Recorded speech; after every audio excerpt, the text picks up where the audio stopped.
2 Corinthians 4:18 says, "So we fix our eyes not on what is seen, but on what is unseen, since what is seen is temporary, but what is unseen is eternal." There is a veil that separates heaven and earth, but there are times when God allows that veil to be pierced. Worship has an element that pierces the veil, because when we align ourselves with what is happening in heaven, which is worship around the throne, that veil that separates heaven and earth grows thin. There's a story in 2 Kings chapter 6 where Israel is at war with Aram, and every time Aram would make plans for battle against Israel, God would reveal the plans to the prophet Elisha, who would send report of it to the king of Israel. This happened over and over, making the king of Aram so angry that he thought he had a spy among them. His advisors told the king that it was the prophet Elisha who was making their plans known. So he sent a strong force to capture Elisha. When Elisha's servant went out in the morning, he saw that the city was surrounded, and he went to Elisha, frightened about their situation. But Elisha wasn't afraid. He prayed that his servant's eyes would be opened, and when he did, the servant saw the hills full of horses and chariots of fire that God had sent.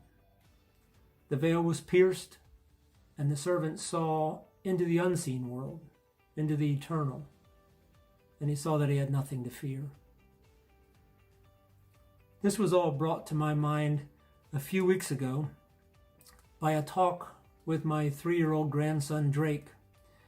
He asked my wife, Diana, to make up a story to tell him. She started telling him a story, and the story included an old woman. Diana asked him if he remembered my mother, his great-grandmother, who died last year at the age of almost 91. She had lost her vision late in life. Drake was 2 when she died, so I wasn't even sure he would remember her. But when Diana asked him if he remembered her, he said, "Yeah. And she's brand new now. And she can hear, and she can see." I was blown away because I didn't expect to hear anything like that. He's 3 years old. What does he know about being brand new? And it made me wonder about the veil and how thick the separation between heaven and earth really is. I don't know why Drake said the things he said. But what if he saw the unseen, the eternal?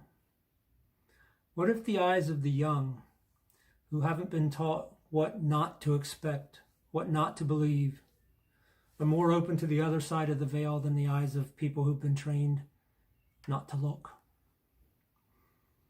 It made me want to position my mind and my thought life to be able to see all that God desires to show me.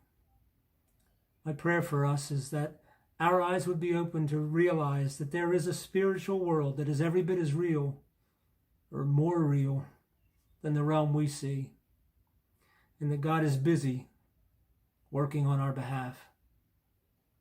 On your worst days, the God of the angel armies might have you surrounded by chariots of fire.